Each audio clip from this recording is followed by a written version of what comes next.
지난 7월 11일에 체코 태생의 유명한 세계적인 작가가 있죠. 밀란 쿤데라라는 유명한 프랑스 작가입니다. 이분이 향년 94세로 지난 7월 11일에 별세를 했습니다. 이 밀란 쿤데라의 대표적 작품은 우리에게 잘 알려진 책이죠. 참을 수 없는 존재의 가벼움이라는 책입니다. 대학 시절에 제가 이 책을 접했을 때 읽어보지도 않았으면서도 이 책의 제목이 참으로 잘 와 닿는, 그래서 많은 사람들이 책은 읽지 않아도 제목은 다 아는 그런 유명한 책입니다. 참을 수 없는 존재의 가벼움이라는 책이죠.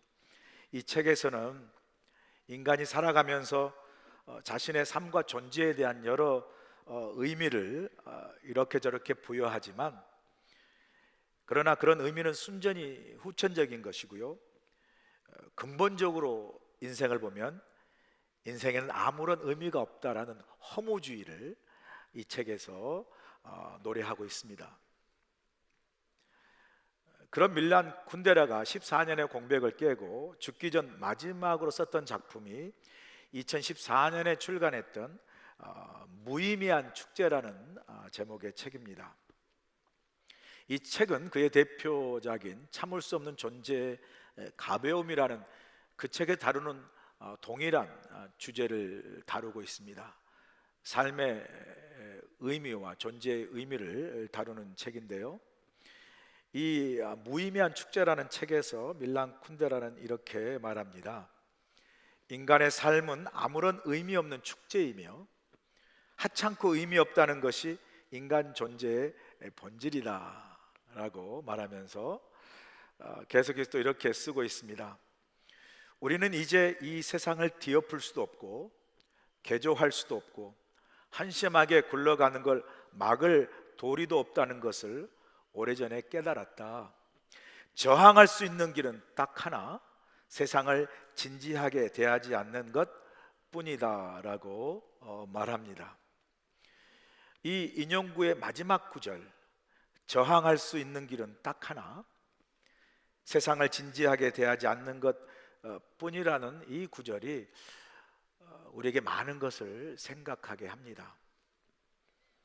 한 인간으로서 삶의 의미를 찾기 어려운 세상을 향해서 우리가 저항할 수 있는 길은 삶의 무의미를 받아들이고 즐기는 것밖에 없다라는 역설적인 표현을 그 책에서 말하고 있습니다. 삶의 의미와 존재를 억누르는 이 세상을 향해서 저항하는 몸짓으로 삶이 무의미한 축제라고 그렇게 외치는 그 밀란 쿤데라의 이면에는 끊임없이 무의미한 것에서 의미를 찾고 가치 없는 것에서 가치를 찾고자 하는 그의 삶의 깊은 고뇌를 사실은 담고 있습니다. 내 인생이 존재의 가벼움으로 끝나지 않고 내 삶이 무의미한 축제로 결말 짓지 않는 인생을 살고자 하는 그 삶과 존재를 향한 쿤데라의 깊은 이 갈망이 역설적으로 이 책 안에 깊이 배어 있는 것을 볼 수 있습니다.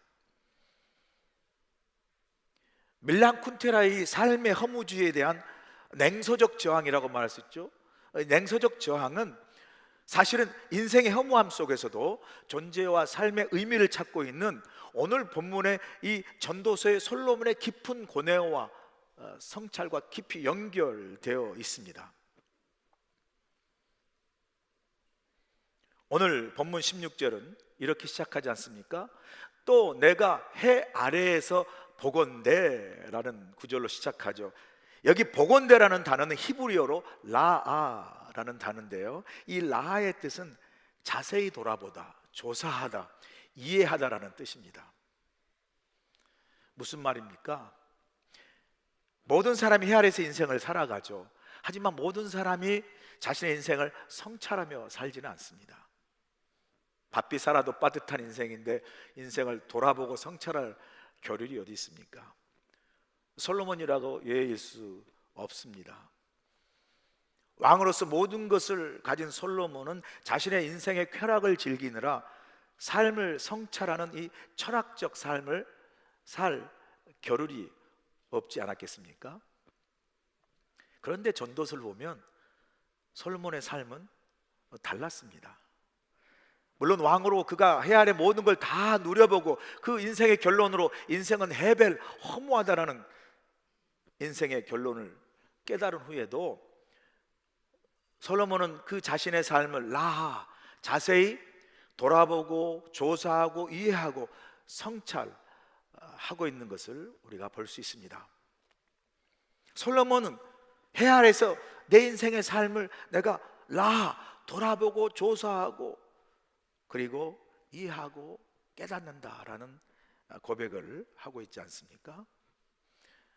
여러분, 솔로몬은 인생에 많은 걸 즐기고 산 왕으로의 삶을 살았지만 그가 인생의 깊은 의미와 권위를 끊임없이 추구하고자 했던 그런 그 삶의 성찰을 그가 쓴 지혜서인 전도서 잠언에 담겨 있지 않습니까?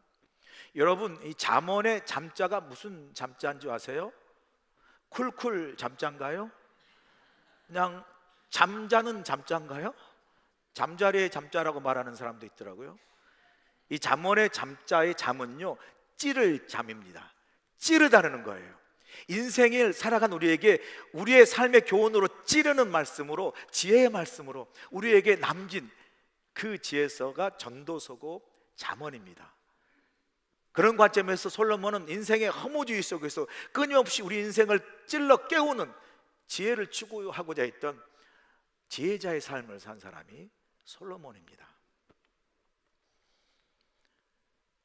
오늘 본문에서도 솔로몬은 자신이 해 아래 삶을 자세히 돌아보고 내가 삶 속에서 이해하고 깨달은 교훈이 이것이다 라고 우리에게 말씀합니다. 오늘 본문에서 솔로몬이 자신의 삶을 돌아보고 이해하고 깨달음으로 우리에게 주는 교훈이 무엇입니까? 첫 번째 교훈이 악은 모든 곳에 편재해 있다라는 교훈이에요. 본문 16절 보시죠. 또 내가 해 아래에서 보건대 재판하는 곳 거기에도 악이 있고 정의를 행하는 곳 거기에도 악이 있도다. 해 아래 인생을 살펴보니까 가장 정의로워야 할 재판장에도 악이 있고 공의를 행하는 곳인 법원이나 경찰 등의 같은 그러한 곳에도 악이 존재하는 것을 내가 보았다. 이러한 정의가 가장 구현되어야 할 그러한 법정에서나 그러한 공의로운 기관에서 불의가 자행되는 모습을 보면서 참 인생이 허무하다라는 것을 이렇게 2000년 전에 고백하고 토로하는 이 솔로몬의 이 고백이 2000년 후에 우리 시대를 살고 있는 이 시대를 고발하는 고발장으로 느껴지는 이유가 무엇일까요? 사람들은 이 시대의 정의는 유전무죄, 무전유죄가 규정한다라고 시니컬하게 그렇게 풍자적으로 표현하지 않습니까? 돈이 많은 사람들은 사회적으로 큰 무리를 일으켜도요 별반 큰 형량을 받지 않거나 또 법망을 잘 피해 나가는 거 보지 않습니까? 반면에 힘이 없는 그런 가난하고 약한 사람들은 작은 죄에도 큰 벌을 받아요. 제가 몇 달 전에 한국 뉴스를 본 기억이 나는데요, 세 자녀를 둔 버스 기사가 커피값 800원을 회사 돈으로 아마 사 먹었던 모양이죠. 그래서 횡령했다는 그 이유로 해고된 기사를 보았습니다. 이 버스 기사가 그 일로 나를 해고한 것은 너무나 가혹하고 너무나 억울하다라는 생각으로 회사에 그 해고를 처리하는 소송을 제기했지만 재판에서 패소했습니다.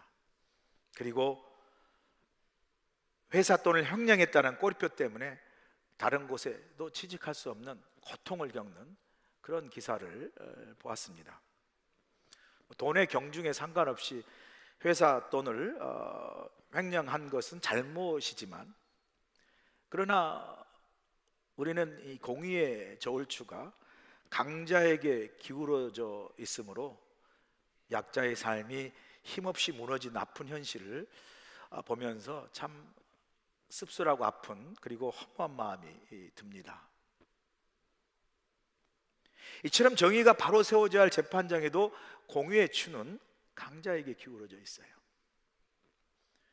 그런 점에서 솔로몬은 오늘 본문에서 이 세상에는 악이 만연해 있고 그 악은 모든 곳에 편재해 있다라고 말합니다.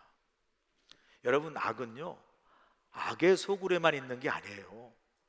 정의로운 곳에도 악이 존재합니다. 악은 특별한 곳에 있는 것이 아니라요, 악은 모든 곳에 다 존재합니다. 교회라고 예외가 아닙니다, 여러분. 솔로몬은 우리에게 악은 도처에 만연해 있다는 악의 이 편재성과 악은 모든 곳에 존재한다는 이 악의 보편성을 우리에게 오늘 교훈으로 주고 있습니다. 그리고 이 악의 편재성과 악의 보편성은요, 악의 평범성과 연결되어집니다. 악이 모든 것에 편재해 있다는 이 편재성과 또 모든 것에 악이 존재하는 이 보편성은 악이라는 이 존재와 관련된 거라면, 악의 존재와 관련된 것이라면, 악의 평범성은 모든 사람이 다 악인이 될 수 있다는 이 악인의 존재에 관한 그러한 유예를 우리에게 말해주고 있습니다. 우리가 다 악인의 존재를 인정하지 않습니까? 그러면 악인들은 어떤 사람입니까? 우리는 악인들은 선한 우리들과 달리 특별히 악한 사람이라고 생각을 해요. 그래서 우리는 악은 나와 상관없는 특별히 나쁜 사람에게만 존재하는 것이라 생각을 하고요. 그래서 항상 악은 내가 아닌, 악인은 내가 아닌 항상 다른 사람이 악인이라고 생각을 해요.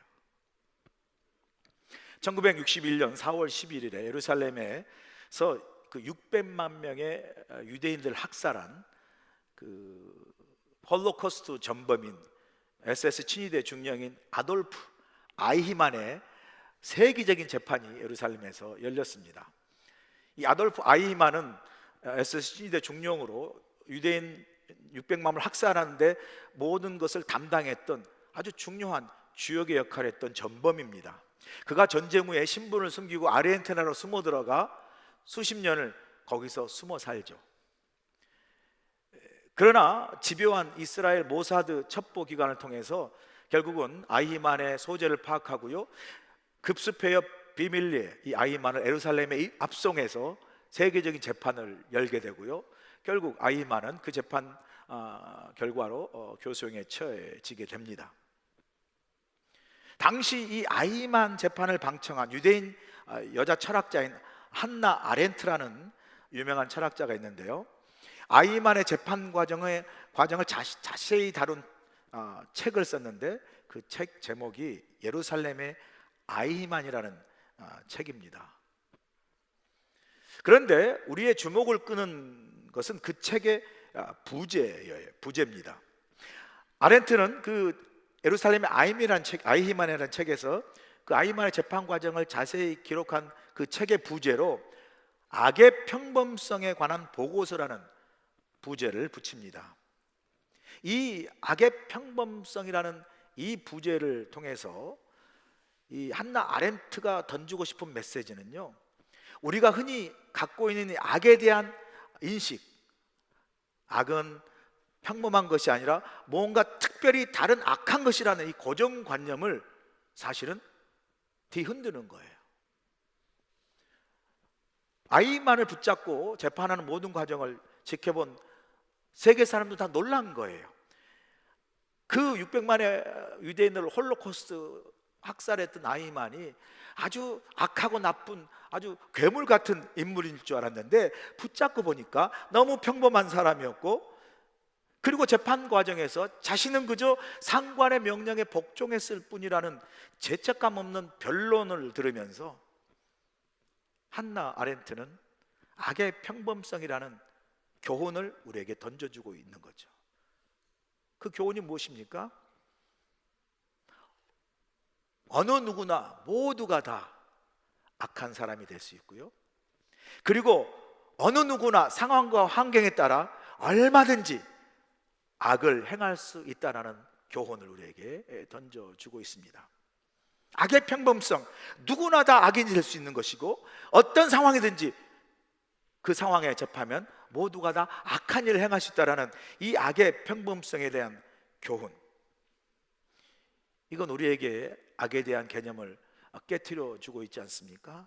악은 특별히 나쁜 사람에게만 존재하는 것이고, 그리고 악은 내가 아닌 다른 사람에게만 존재하는 것이라는 우리의 착각을 깨워서 악인은 모든 사람에게, 모든 사람이 악인이 될 수 있고, 악은 모든 사람이 행할 수 있음을 우리에게 교훈해 주고 있습니다.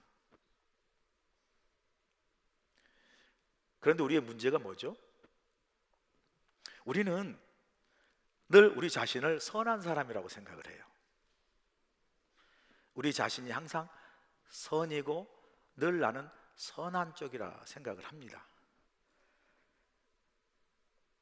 이런 항상 내가 선이고 의라는 그러한 나의 이 도덕적 편향성이죠. 그것 때문에 우리 자신의 선과 의가 다른 사람에게 악을 행하고 해를 끼칠 수 있다는 사실을 우리는 깨닫지 못합니다. 내가 선이고 내가 옳다라는 이런 주관적 의의 편향성 때문에 우리는 나도 모르게 다른 사람을 판대하고 판단하고 정죄하고 죽이는 그런 악을 행하고 있다는 사실을 우리가 모를 때가 얼마나 많은지 모릅니다. 이 악의 평범성, 누구나 다 악인이 될 수 있고 어떤 상황이든지 누구나 다 악을 행할 수 있다는 이 악의 평범성을 우리는 늘 깨닫고요, 사실 우리 자신을 날마다 돌아보고 성찰해야 할 이유가 바로 여기에 있습니다. 이 악의 평범성에 대한 본질을 안 사도 바울이 자신의 그 속에 내재된 악의 본성과 싸우기 위해서 어떻게 고백합니까? 나는 날마다 죽노라. 항상 내가 선이고 의라는 기준으로 항상 다른 사람이 악인이고 악이기에 우리는 우리가 행하는 악을 보지 못함으로 우리 삶에 악이 어떻게 해요? 계속해서 반복될 수밖에 없습니다. 내가 내 자신이 악인이라는 내 스스로의 성찰을 하는 데까지 이르기 전까지는 문제는 항상 다른 사람의 것이고 악은 항상 다른 사람에게 존재하는 것이기 때문에 내가 바라본 악과 모든 악인의 문제는 결코 해결될 수 없는 반복되는 악순환에 불과할 수밖에 없음을 우리에게 교훈해 주고 있습니다. 그런 점에서 우리는요, 선과 악을 대할 때 항상 다른 사람 아닌 내 자신을 돌아보고 성찰하는 것이 중요합니다. 내가 하나님 앞에 죄인임을 고백하고 내가 날마다 죽노라는 이 사도 바울의 고백처럼 언제나 선과 악 앞에 내가 먼저 하나님 앞에 부족한 죄인이고 악한 존재임을 먼저 성찰하는 그러한 자세가 우리 모두에게 필요한 것을 솔로몬은 우리에게 가르쳐 줍니다. 그리고 또 깨달아야 될 게 있지 않겠습니까? 그게 무엇입니까? 인간 세계에서 절대적인 의와 선은 존재하지 않습니다.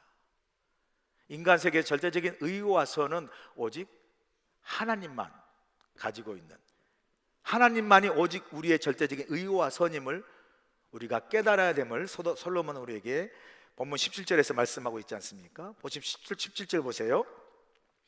내가 내 마음속으로 이르기를 의인과 악인을 하나님이 심판하시리니 이는 모든 소망하는 일과 모든 행사에 때가 있음이라 하였다 말씀합니다. 솔로몬은 의인도 악인도 하나님이 심판하신다. 때가 되면 하나님이 모든 일과 그 행위를 심판하실 것이다. 우리에게 절대적인 공의와 정의를 행하실 분은 하나님 한 분이시다 말씀하시고요, 그 고백 속에 우리의 정의와 모든 공의를 우리가 하나님의 판단에, 심판에 맡겨야 함을 우리에게 말씀해 주고 있습니다.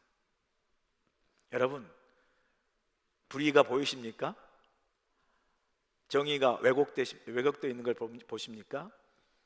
우리가 행동하는 양심으로 해야 할 일이 있지만 궁극적으로는 이 세상의 모든 정의와 공의를 누가 이루신다고? 하나님이 이루실 줄로 믿습니다. 우리가 해야 할 일은 내 성과 의를 앞세워 교만하거나 판단하지 말고 때가 되면 하나님께서 하나님의 공의와 정의를 온전히 이루실 것이라는 확신을 갖고 하나님의 판단과 심판을 잠잠히 기다리는 겸손한 믿음의 자세가 우리 모두에게 필요한 줄로 믿습니다. 두 번째로 주신 교훈은요, 인간과 짐승이 죽음 앞에 차이가 없다라는 교훈입니다. 본문 19절 보세요. 인생이 당하는 일을 짐승도 당하나니 그들이 당하는 일이 일반이라 다 동일한 호흡이 있어서 짐승이 죽음같이 사람도 죽으니 사람이 짐승보다 뛰어남이 없으면 모든 것이 헛됨이다 말씀하죠. 여기 보니까 솔로몬은 인간을 짐승과 비교하면서 인간과 짐승이 죽음 앞에 차이가 없다 말하고 있어요. 인간이나 짐승이나 호흡하며 살다가 동일하게 죽기 때문에 사람이 짐승보다 뛰어나고 잘났다 할 것도 없으니 이게 인생이라면 이 인생 참 헛된 것이 아닌가라고 그렇게 고백을 합니다. 그러면서 인간과 짐승의 차이가 없음을 또다시 언급하지 않습니까? 본문 20절 보세요.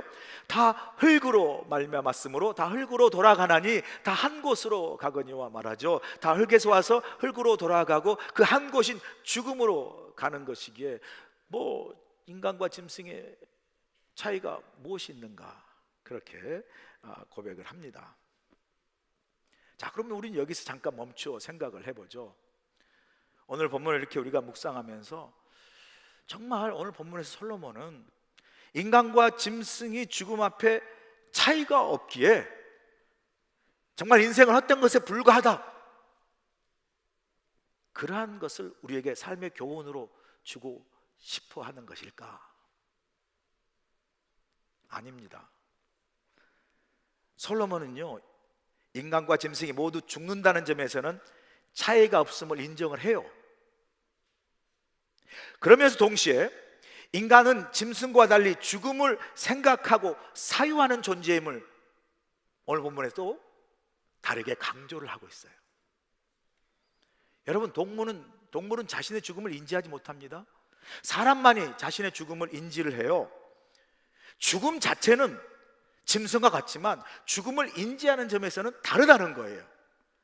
사람은 죽음을 생각하고 죽음을 성찰합니다. 그래서 솔로몬은 오늘 본문에서 인간의 죽음이 사유적 측면에서, 생각하는 측면에서 짐승과 다른 이유를 오늘 본문 18절에서 말하고 있어요. 18절 보세요. 내가 내 마음속으로 이르기를 인생들이 일에 대하여 하나님이 그들을 시험하시리니 그들이 자기가 짐승과 다름이 없는 줄을 깨닫게 하려 하심이라 하였노라, 그렇게 말씀해요. 좀 어렵지만 어렵지 않습니다. 이 구절이 솔로몬은 지금 말하는 거예요. 인간이 짐승과 다름이 없다는 것을 깨닫게 하기 위해서 하나님이 인생들을 시험하신다고 말씀하세요. 그러면서 솔로몬은 하나님이 그런 인생을 시험하시는 도구로 죽음을 사용하시고, 그 인생을 시험하신 도구가 죽음이고, 하나님이 이 죽음을 통해서 사람으로 하여금 자신이 짐승과 다르지 않다는 것을 하나님 우리로 하여금 깨닫게 하기를 원하신다라는 거예요. 자, 이 구절을 돌려 생각하면요, 이런 의미예요. 하나님은 인간인 우리가 우리 자신의 죽음에 대해 생각하고 성찰하기를 원하신다는 의미예요. 사람인 내가 죽는 것은 다 정해진 삶의 이치잖아요. 피할 수 있습니까? 없어요. 인간인 내가 어차피 죽는다는 것은 짐승과 다를 바 없는 동일한 운명인 것을 인정을 하지만 동시에 우리에게 묻고 있어요. 그러나 단 한 번 살다가 갈 나의 인생이 짐승과 똑같은 죽음을 맞는다는 것에 대해서 너는 받아들일 수 있느냐 묻고 있는 거예요. 너는 너의 인생의 짐승과 동일한 죽음을 맞는다는 것에 대해서 동의할 수 있느냐? 묻는 거예요. 그래서 솔로몬은 오늘 본문에 보니까 죽음은 우리 인생을 시험하시는 하나님의 도구라고 그래서 말하는 거예요. 죽음의 존재를 통해서 지금까지 살아온 우리 인생을 돌아보고 성찰하라는 거예요. 왜냐하면 죽음은 우리 인생을 평가하시는 하나님의 시험이기 때문에. 여러분 젊은 학창 시절 생각나시죠? 학교 다닐 때 제일 좋을 때가 언제입니까? 학교 안 다니셨어요, 여러분? 학교 다닐 때 제일 좋을 때가, 저는 놀 때입니다. 놀 때. 뭐 그냥 선생이 아파서 한 번 안 온다 그러면 그냥 얼마나 좋은지 책상을 두들고 뭐 모자를 던지고 막 왜 그렇게 놀 때가 좋은지. 그죠? 그런데 학교 다닐 때 제일 좋을 때가 언제냐 그럴 때 공부할 때라고 말하는 아주 나쁜 친구들이 있어요. 아주 나빠요. 제가요 대학 들어갈 때 대학 입학 고사가 있었거든요. 전국적으로 보잖아요. 수능고사라고도 하기요. 그러면 이제 그 입학고사에 만점을 받은, 그죠? 전국 수석이 이제 나오잖아요. 그러면 TV에서 기자가 인터뷰를 하잖아요. 평소에 어떻게 공부했냐고. 그러면 이렇게 대답하잖아요. 저는 수업하고 교과서만 가지고 공부했다라고. 나 그게 제일로 미워요. 그거 아주. 아니 수업만 듣고 교과서만 가지고 공부했대요. 그러면 우리 같은 사람 어떻게든 좋은 점수 맞아가지고 좋은 대학 가려고 그냥 참고서 사고, 그 다음에 과외하고, 그 다음에 학원 간 우리들은요, 만점 맞은 그 수석이 저는 수업만 듣고 교과서만 공부했어요, 이런 말 들으면 우리는 다 루저예요. 루저. 그냥 바보들이야. 다 돈 쓰고도 좋은 점수 못 받고 그냥. 근데 그 수업만 듣고 교과서만 공부했다는 사람은 만점 받으면 얼마나 그게 참 이 자괴감이 드는지요.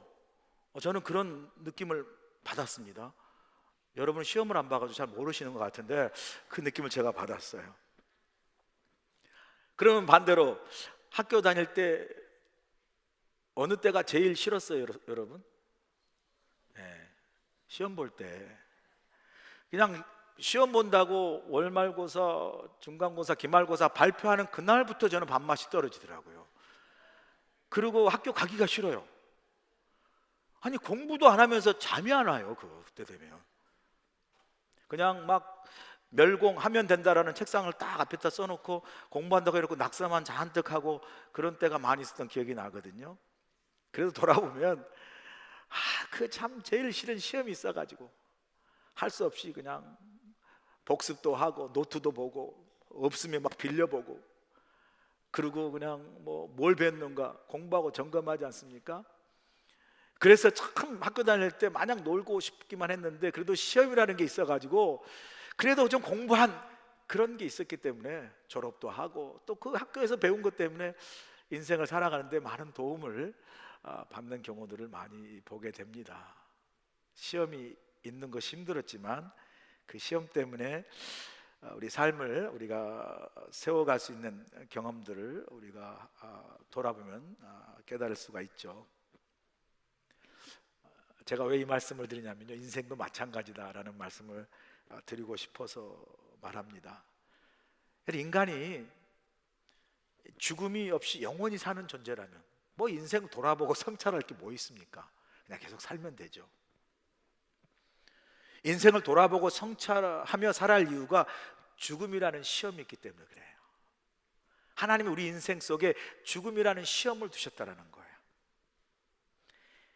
시험을 잘 치르기 위해서 시험 준비를 하듯이 죽음이라는 시험을 잘 준비하기 위해서 오늘 나의 삶의 시험 준비인 오늘 내 인생을 잘 살아야 할 이유가 있다라는 것을 솔로몬은 말합니다. 그래서 솔로몬은 우리에게 우리가 어떤 삶과 죽음을 맞기를 원하는지를 사실 묻고 있는 거예요. 한국 디지털 경제 미디어 조선비즈라는 그 미디어 신문이 있는데요, 그 문화 전문 기자로 일하고 있는 김지수라는 기자가 쓴 책이 있는데, 그 책 제목이 이어령의 마지막 수업이라는 아주 지난 아마 올해 초인가요? 작년 말에 나왔던 가장 최근에 출간된 책이죠. 이 김지수 씨는 예화여대를 졸업하고요, 이어령 교수는 그의 스승이었는데, 이제 암으로 작년에 우리 이어령 교수가 작고했잖아요.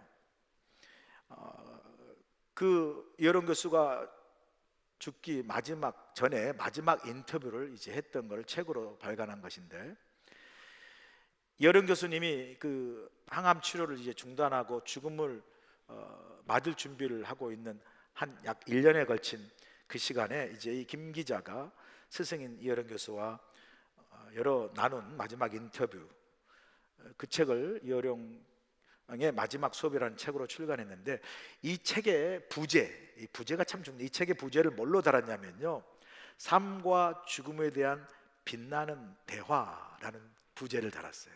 그러니까 인터뷰를 통해서 대화 형식으로 풀어 쓴 책인데요, 그 내용의 대부분이 삶, 그리고 많은 부분이 죽음에 대해서 이야기를 하고 있습니다.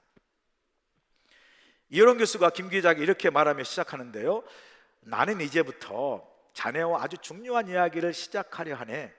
이 모든 것은 내가 죽음과 죽기 살기로 팔씨름을 하며 깨달은 것들이야 라고 인터뷰를 시작해요. 와, 이어령 교수가 진짜 죽음을 앞에 두고 이제 기다리는데, 이 죽음과 죽기 살기로 팔씨름하면서 얻은 그 교훈이 뭘까? 궁금해지잖아요. 읽어보니까 이어령 교수는 이렇게 말을 합니다. 죽음이 무엇인지 알게 되면 삶이 무엇인지 깨닫게 된다라고 말합니다. 그리고 계속해서 말하기를, 다른 생명체는 죽어도 자기 죽음이 갖는 의미를 몰라. 그런데 인간은 죽는 것의 의미를 아는 동물이야 말하고요. 그리고 말하기를, 죽는 것의 의미를 아는 지혜를 가진 인간은 그래서 슬퍼. 와, 제가요 이 구절, 죽는 것의 의미를 아는 지혜를 가진 인간은 그래서 슬프다라는 그 말이 이렇게 가슴에 이렇게 좀 확 와닿더라고요. 뭐 뜻을 떠나서 이렇게 뭔가 퍽 하고 와닿는 느낌을 받았습니다. 그리고 이 교수가 물어요. 재밌는 질문인데, 인간은 천사로 죽을까? 악마로 죽을까? 여러분, 인간은 천사로 죽을까요? 악마로 죽을까요? 김 기자가 대답합니다. 교수님이 지난번에는 다 천사로 죽는다고 하셨잖아요. 이 교수가 말합니다. 사형수도 착하게 죽는다고는 했었지. 그런데 아닌 것 같아. 인간은 다 악마로 죽는 것 같아. 교수님, 그럼 뭐가 맞는 겁니까? 그러자 이 교수가 대답해요. 맞고 틀린 게 어디 있어? 결국 같은 말이야. 빛과 그림자. 그러니까 김 기자가 점점점점점. 저는요, 그 기자는 하고 이해했는데요, 저는 모르겠더라고요. 그게 아니 뭔가 하고 이해했다는 건데 이게 뭔 말이지 하고 했는데 몰라서요, 제가 한참 멈추어서 이게 무슨 말인지 생각을 했어요. 이어령 교수가 이렇게 교훈하는 것이 아닌가. 천사의 선한 죽음과 악마의 악한 죽음이 빛과 그림자처럼 한 인생 속에 들어있다는 거예요.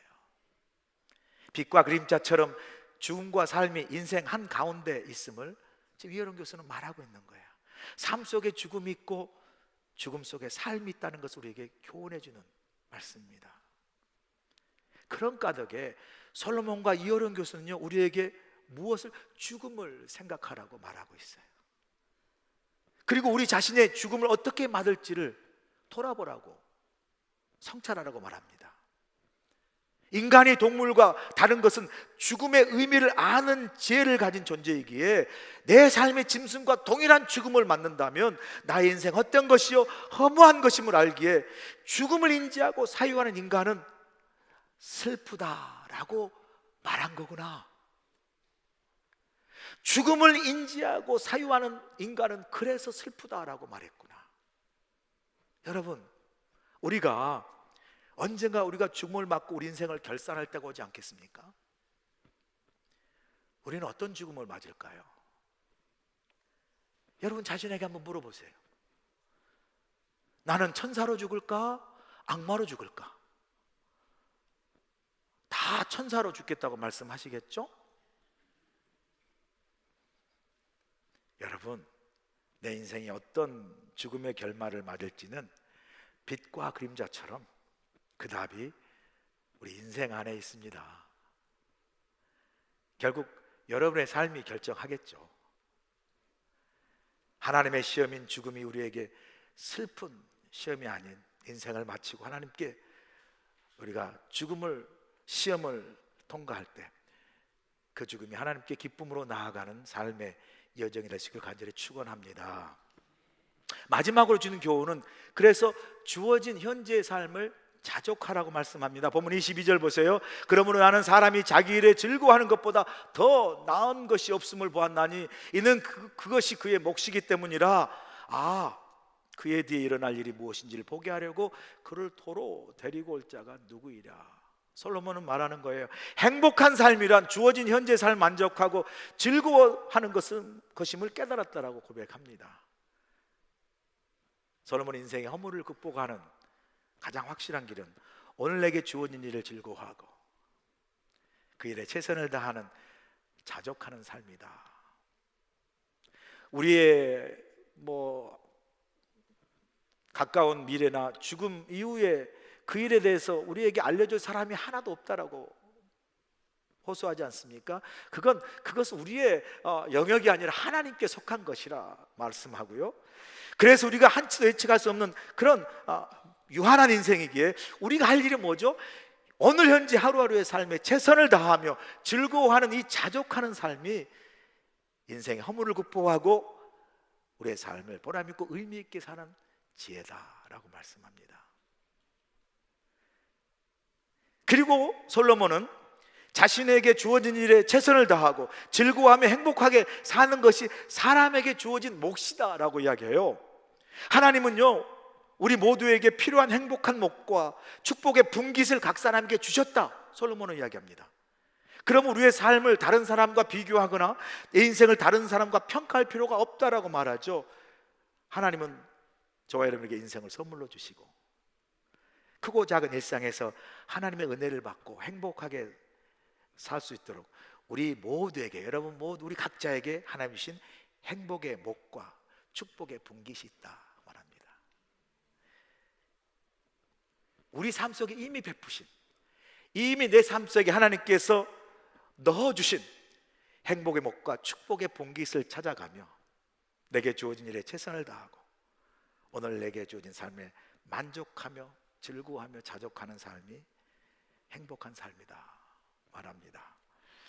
마지막으로 라틴어 격언에 인생을 대하는 두 가지 교훈이 있습니다. 하나는 메멘토 모리, remember your mortality, 그죠? 내 죽음을 기억하라. 죽음을 기억하고 생각하고 성찰하면서 나의 죽음이 짐승의 죽음과 같이 헛된 인생을 살지 않기 위해서 죽음을 인지하는 나라는 그 인간의 죽음에 대한 지혜가 내 인생이 짐승과 같아서 삶의 끝점에서 내 인생이 슬프다라는 자각의 삶을 살지 않게 하기 위해서, 그래서 우리에게 준 또 하나의 라틴어 중요한 교훈이 있죠. 까르페 디엠이에요. Seize the moment, 오늘을 붙잡아라는 거죠.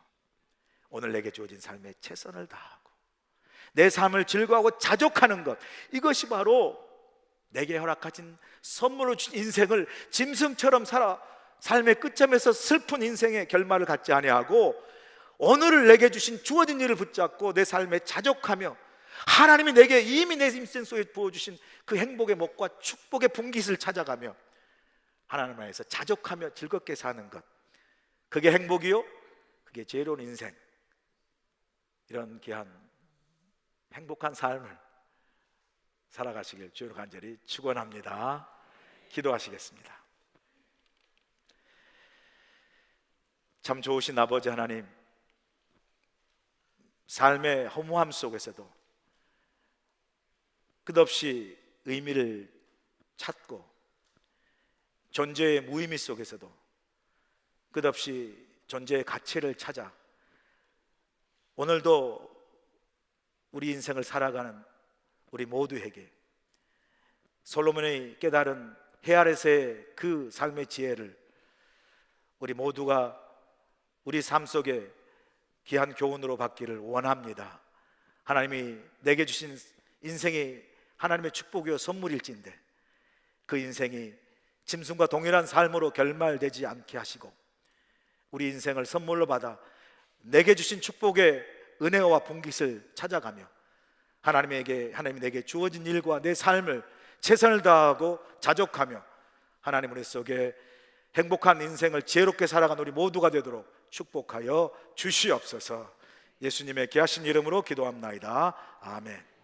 이제는 우리 주 예수 그리스도의 크신 은혜와 우리 하나님 아버지의 무한하신 사랑하심과 성령님의 감화 감동 역사하심이 선물로 주신 우리 인생 하나님 헛되이 살지 않게 하시고 내 인생의 죽음의 시험을 통과하며 남은 삶을 계수하게 하셔서 주어진 삶을 하나님 앞에 은혜 속에 베푸신 축복과 그 분깃을 찾아가며 하나님 나라 영광을 아름답게 우리의 삶을 드리고 헌신하며 세상 속에 믿는 자의 행복을 증가하고 전파하며 우리 모두가 살아갈 수 있도록 함께하여 주시옵기를 예수님의 귀하신 받들어 간절히 축원하옵나이다. 아멘.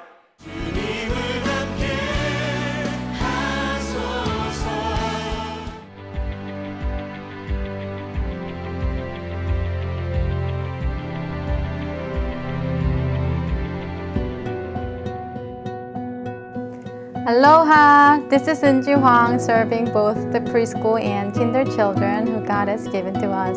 We raise our children with the love of God along with wonderful teachers. We're sharing the gospel in various ways so that our children can easily learn the words of God. We are gladly serving our children so that they can experience joy, happiness, and God's love through our ministry. I hope to see you soon. Mahalo! Aloha and welcome. I am Director Ellen No for Awana and Elementary Ministry. Together, teachers and I work together to strengthen our children's faith walks through the words of God, praise, and fellowship. Awana is a global program designed for the discipleship of over 4 million children. We invite you to join us in Awana and Sunday worship, and we look forward to seeing you soon. God bless you all. Aloha! Hello, my name is Nathan Lee and I am the youth pastor for our beloved 6th to 12th graders. Our youth ministry is a safe and encouraging community for students to build a firm foundation in their faith, identity, and future. During these years, students are trying to figure out who they are while learning how to successfully navigate and lead their lives. We hope to come alongside our youth during these formative years to support, encourage, and guide them with the Word of God and His love. Our vision is to see a youth that is awakened to the reality of Jesus Christ and to live passionately for Him. Our aim is to see our students powerfully encounter God's love, to empower them to go all in for Jesus, and to prepare them to live out their faith with courage and boldness. Our prayer is that our students will discover their eternal security in the purpose and the hope of the gospel as they experience the living power of the Holy Spirit in their personal lives.